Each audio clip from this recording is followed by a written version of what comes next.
This is the Cedar Creek Church Living It Out podcast, a midweek reminder where we discuss key takeaways and principles from the weekend message to help you live out the truth that you matter.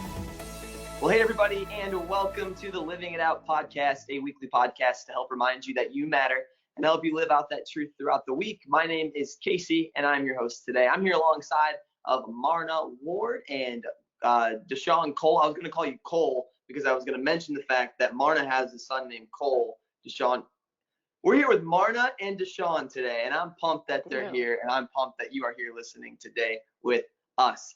It's great to have you guys. Thanks so much for being on and having a conversation around this weekend's message and talking about what it looks like to live it out. Before we hop into the content, this weekend service, if you haven't had a chance yet to listen to it, I would encourage you right now. You can just go to cedarcreek.tv and a watch button will pop up. You can watch a service live streamed every odd hour. But as you watch the service, you will see a familiar face if you're watching us. Deshaun was in a kind of a TikTok compilation that we played this weekend to help us see if we knew some songs and some music. And Deshaun, your category was 80s music.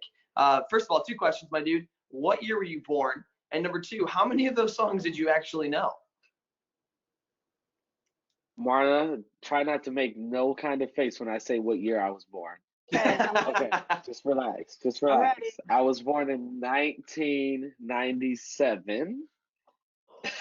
She couldn't do it. I was born in 1997.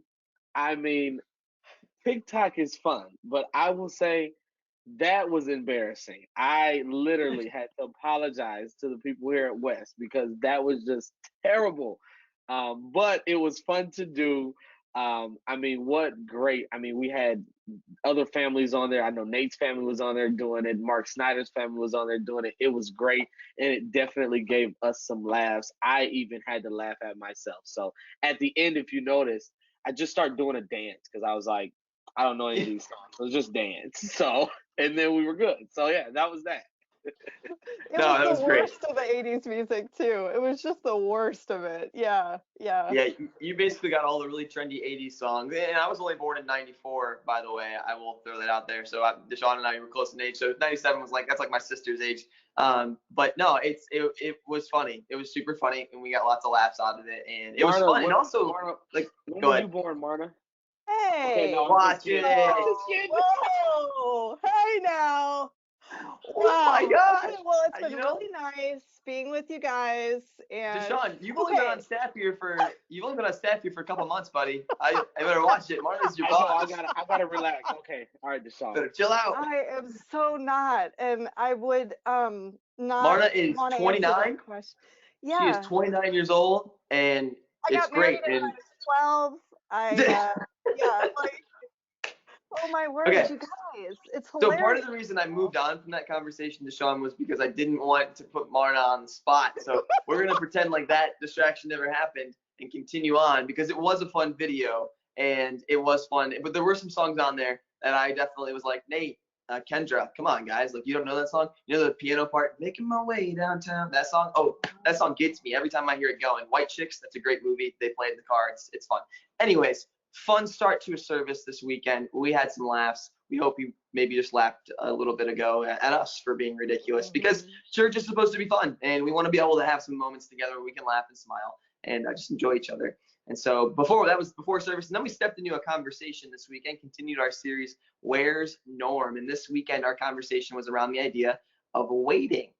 Waiting, right? When you think of waiting, you probably don't have a ton of positive thoughts that come to your mind. Maybe the BMV, shout out to the BMV in Perrysburg. They've gotten a lot better over the years. Maybe you think of having to wait in long lines at fast food restaurants, not Chick-fil-A because they crush it, right? Like you think of waiting, it typically doesn't have a positive connotation to it. So I guess a question I have for you guys, I'd love to hear from you. When's like the last time you found yourself waiting? Maybe frustrated, maybe while you were waiting on a person, you were waiting on an order, you were waiting on something to come to your house. What's the last time you remember like waiting for something that was important to you?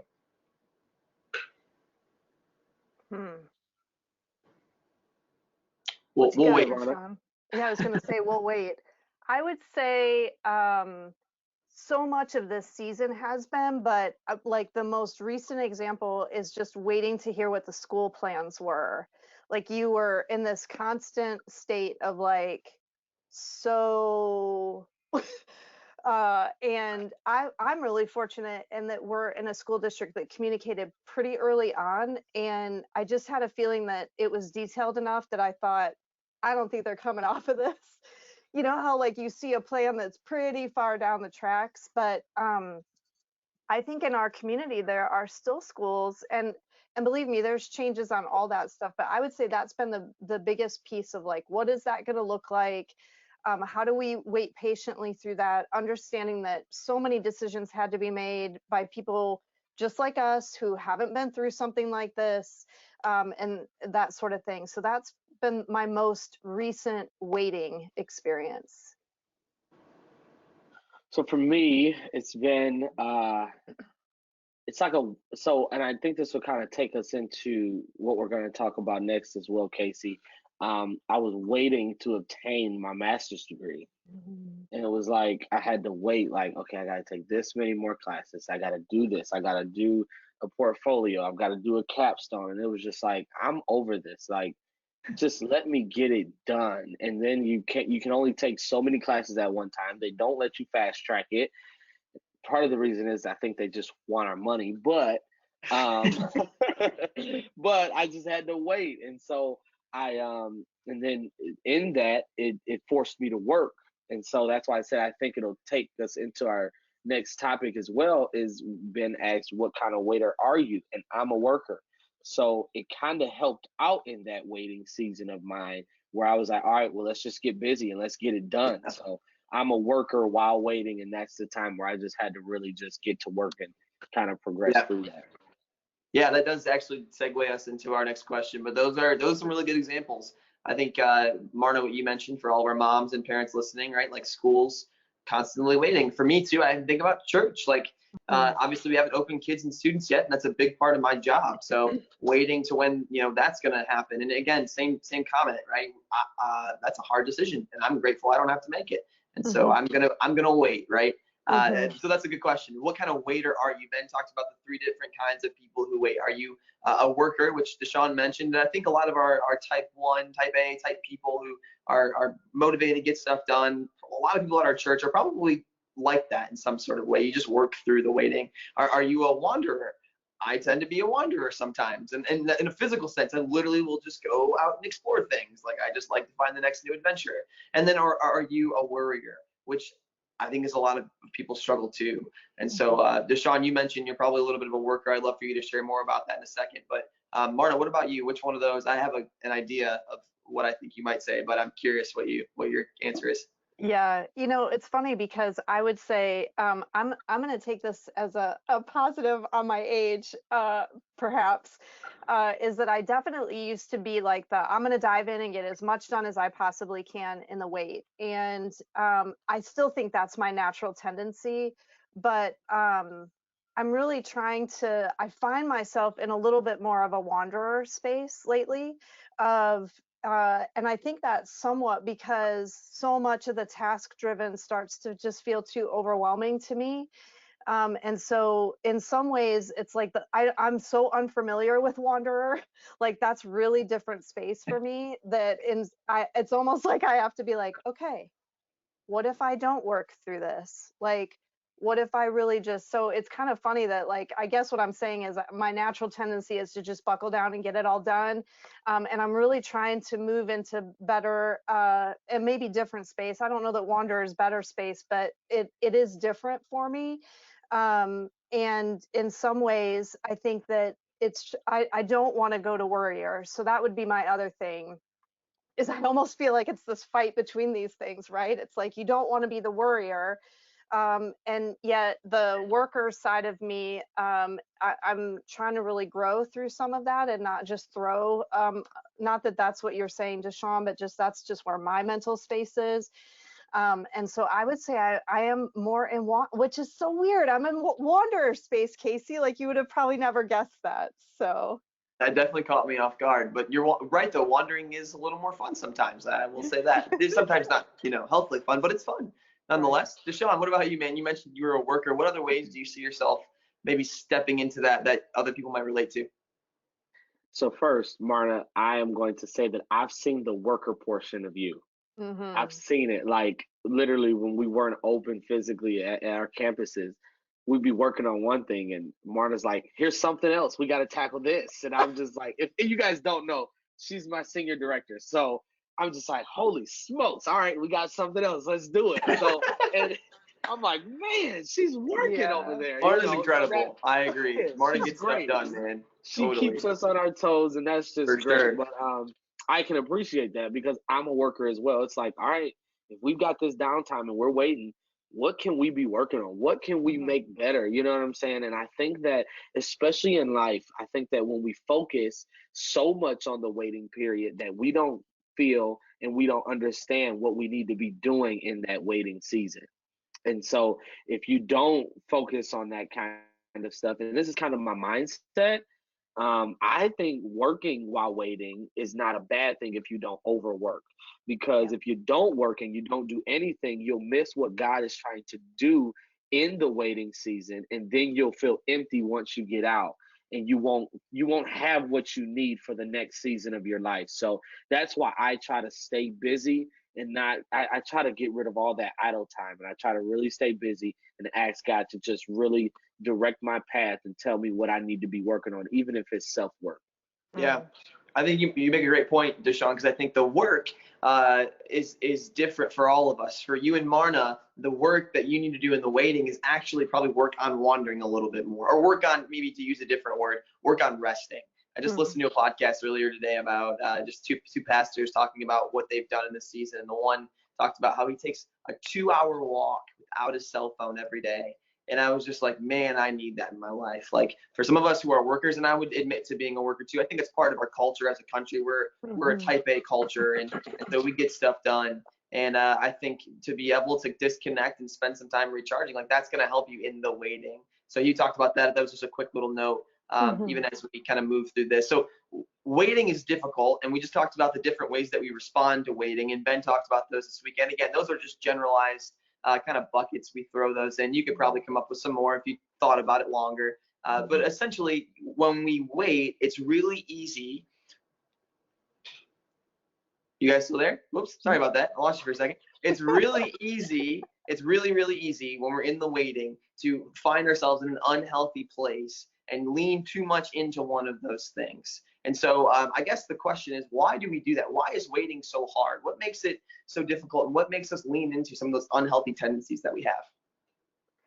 You know, I love how Bridges' model really breaks this down. I think that some of the power of it is that and we even talked about this last week, where it's like it really forces you to think through what's happening in the midst of change and transition in a way that it's not just, well, that changed and now this new thing is here. And so I think some of the tension comes, one, if we don't understand where we are in it.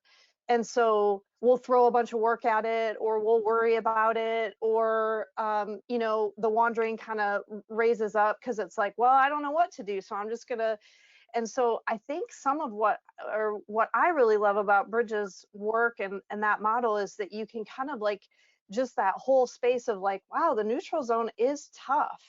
This does require some things that we don't necessarily have at our disposal. It's not like we grew up and our parents were like, okay, so here's how you're going to deal with transition. Like step one, and yet so much of life it has transitions embedded in it. So I think for me, the tension is either not understanding where I am, or this whole thing of like, man, there's so many more transitions than I ever anticipated in my day to day.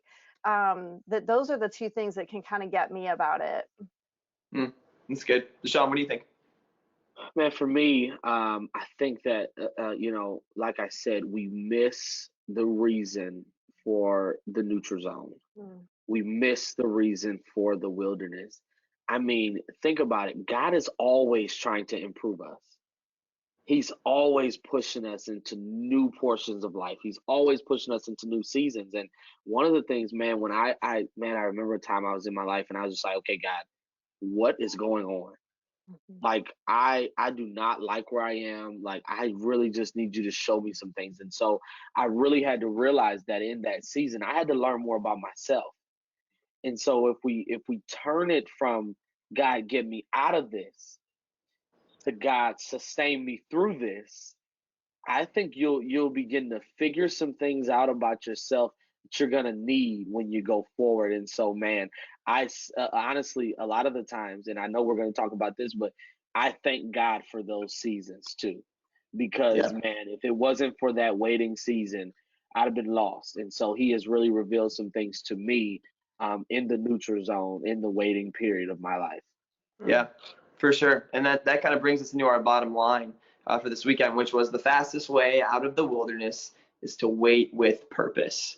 And so as we talk about why waiting is hard and difficult, there's a lot of reasons it's difficult. Marta mentioned, like, we're in between two spaces. There's uncertainty. There's not always clarity as to what the next step is. And it's like we've left one place, just like the Israelites, and we don't really know where the next place is. We have an idea of where we want to go, but we don't know if that's in alignment with what God wants for us. And so that waiting space gets so funky, because the goal of the waiting can't be to get to where you want to go. And that's almost that cliche quote, right? Like, the journey isn't the destination, the journey is the journey itself, right? Like, that's what the destination is the journey. So, and it's cliche, but it's so true, and we see it again and again. And that's why I think our bottom line this weekend, again, I'll say it again, the fastest way out of the wilderness is to wait with purpose. And so, Marla, you mentioned the book that we've kind of been walking through, transitions, that the core of transition is this waiting season. And so as we talk about that, I guess a question for you guys, or something to think about, is like, how do people waste that season? Like, what does it look like when we waste the waiting? And even to look back at the Israelites as we've been watching their story, how did they waste their waiting? And what can we learn from them? Yeah, what I love about the Israelite story too is that I mean, it was a lot of days, you guys, okay? It wasn't like 10 days. I was thinking that So, too. Like, I would have thought he's dead. right. Yeah, like Moses is dead. Moses said, like, I'll be back, right? Yeah, And you're like, yeah, okay. So a week goes by, 2 weeks go by. Yeah, like third week, you're starting to be like, he said he was coming back, right? Like, you start to question yourself. So I think these are the things that, like, when I can put myself in the place of the Israelites, good. and Ben really talks a lot about this, like they started taking matters into their own hands. This Yep. seemed like it was taking too long. I think he said he was going to come back, but I don't know. Maybe we misheard him. Maybe he said he was coming back later, like, and then you had, unfortunately, a leader who fell right into that as well. And so Aaron here as the high priest, in a lot of ways was very influenced by the people's voice and had a lot of those same questions. So I think one of the ways that we can miss purpose in waiting is we take all of the control back and we figure, I didn't hear right. There must be something different that I'm supposed to be doing, that's outside of trusting God and building those practices in my life. I think Deshaun speaks so well to that space. So those are a couple of the things that just emerged for me, especially looking at Exodus and just recognizing, like, it was a long time. Like, we would have started to question it a lot too. 100%. And so it's those things. Yeah. For sure. Deshaun? Martin, I love what you said there. You used the gesture. We try to just do this. And it's like, don't try to control what you can't control.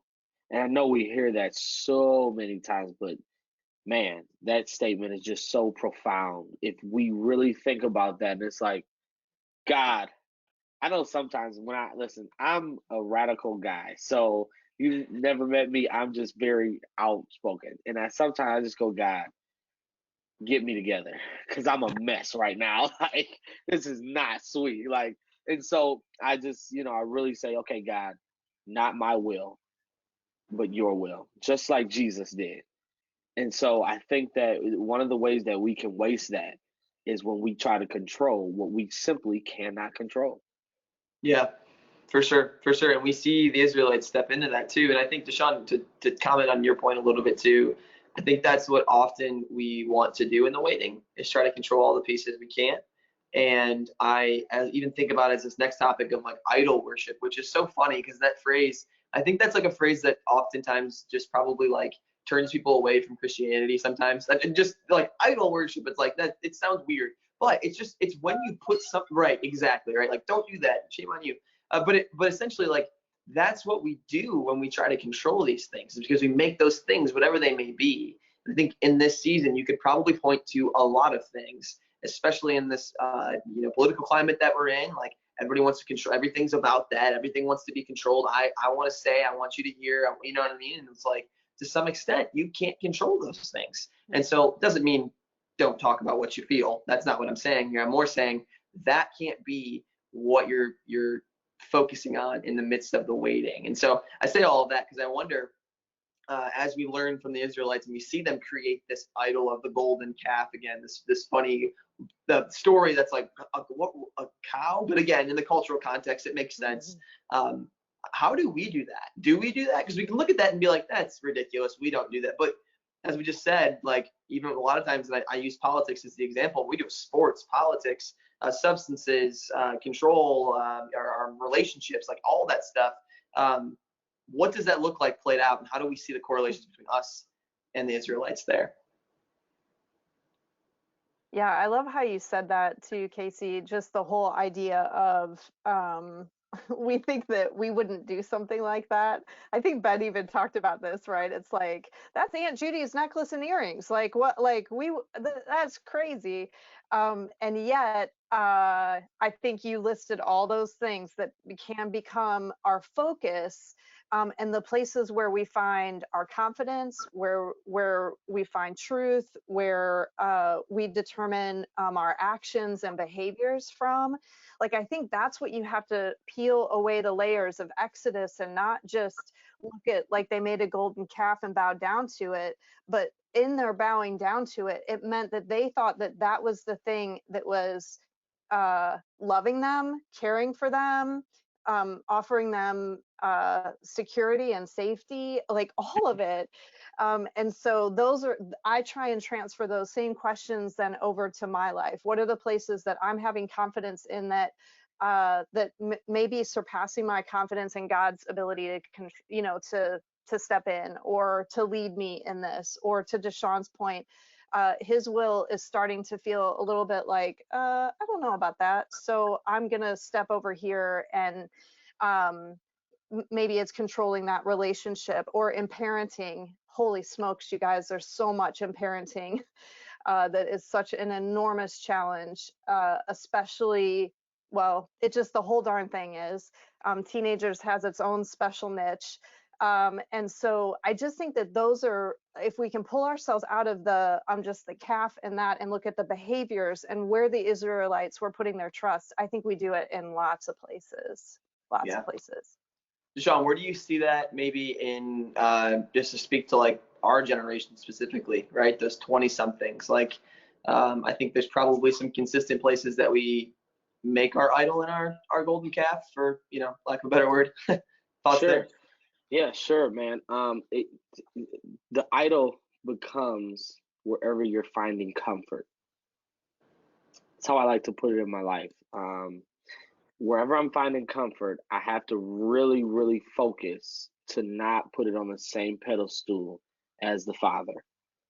Because if I do that, then I'm worshiping that. And so, like you said, a lot of people would see that in Christianity, like, oh, I don't want to get into that, because, and it's not that. It's just simply, God is the type of guy where he wants to just have control over your life, and he wants you to submit to him. And so in our generation, Casey, to your question, I think that a lot of times, man, we could really get sidetracked in some music that we could find comfort in, and it could not, I know for, some of my friends, I try to tell them, hey man, stop listening to that stuff.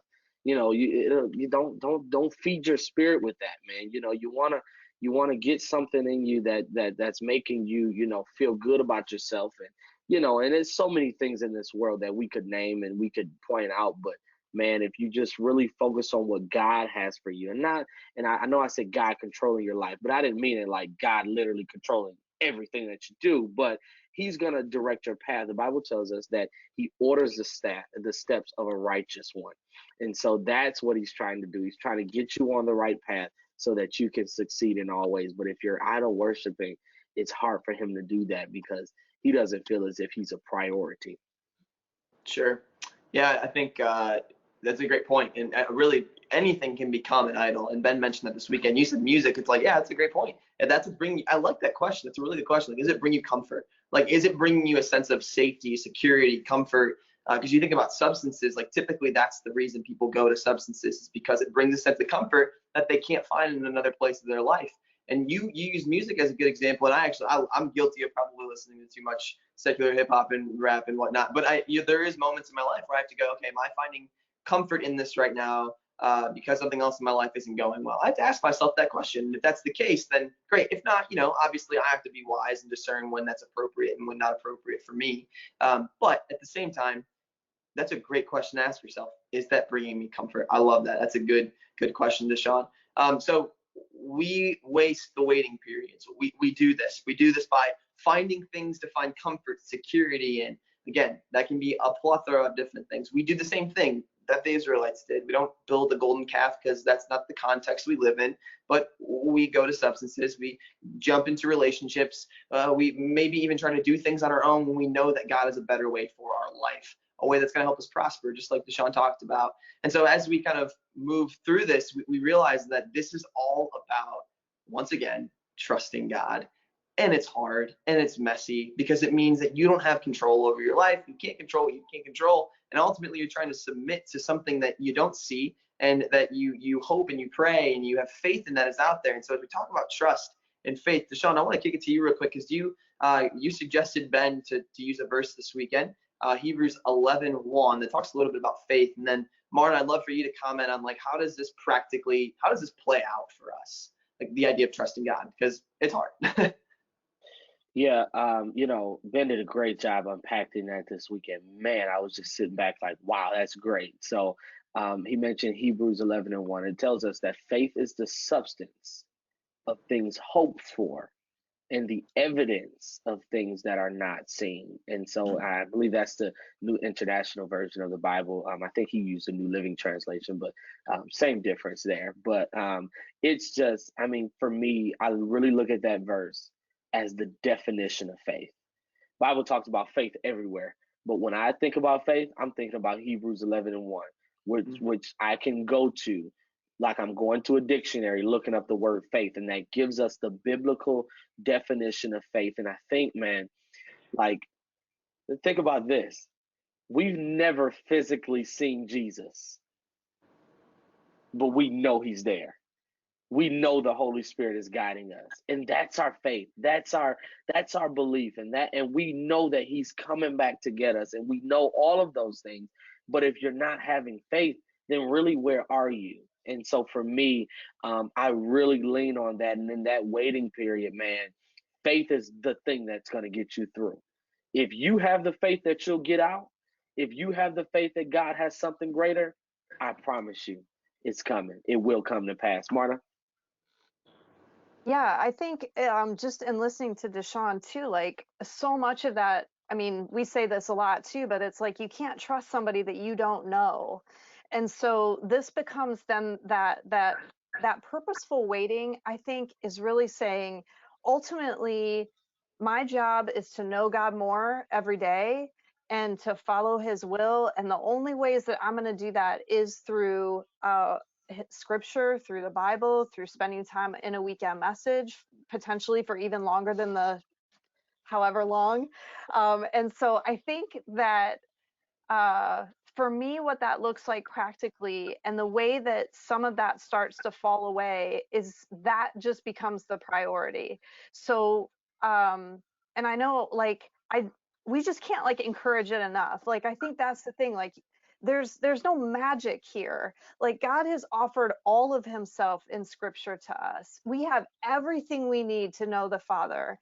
And so if we can really pursue that every day, in whatever form that looks like to you, if that's through scripture, if it's through music, if it's through the Living It Out, if it's through this podcast, if it's through prayer, and if it's all those things, like the thing is it's just one of those steps every single day, and it starts to build and grow. So I have just gotten to, and this is just some of those places where I go, hey, if this feels new to me, I want to dig a little bit deeper here. If I'm going to wait with purpose, then help me to know something new about the Father here, or to have something in my mind that isn't just settled to be settled. And so that's how you start to discover his will for your life, how you build trust. You see him working in other people's lives because those words are active and alive. And so there's just some of those great privileges that I think is, like you guys talked about, like what God has in store for us. It may not be those tangible material things. It may not be prosperity in the American definition, but it is all the stuff you can't put a price tag on, and that we are all pursuing with so much of what we have in front of us. So Yeah. that's the practical for me. Totally. Hey, No, Casey, you mind go if ahead. I speak into this really quick? Go ahead, bro. Mark, you made such a great point there, and I want to just, like you said, no matter what way you're doing in building your relationship, and I think it's important that sometimes we have to hit on this, that just because you aren't doing it the same way somebody else is doing it doesn't mean it's not effective. Like Marna, you said scripture. I know you're a Bible reader, Marna. So scripture is, that's your go-to. For me, I'll listen to a lot of, music that will get me in a spiritual connection with the Father. And just because me and Marna aren't doing the same exact thing to strengthen our relationship doesn't mean that one is more effective than the other.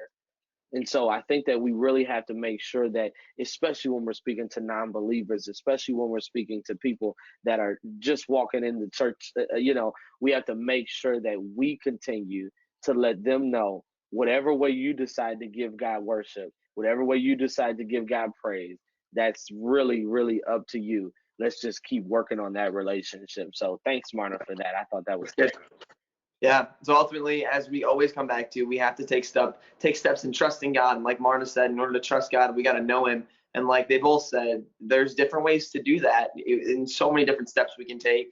But as we talk about waiting, I want to recap one of Ben's thoughts real quick and just kind of remind ourselves that this idea of we have to normalize waiting. Ben mentioned that waiting needs to be something that we're used to, because it's not going to disappear. We're always going to be waiting. We're always going to be moving between where we're at to where we want to go, or where God is taking us. And so we got to make it normal. The second thing we need to do is we got to reflect. We got to look back and say, like, how am I handling this waiting season that I'm actually in? Am I handling it well? How am I coping with it? What idols am I maybe putting in my life? I love the question Deshaun asked, where am I finding comfort right now in this season of waiting that I'm in?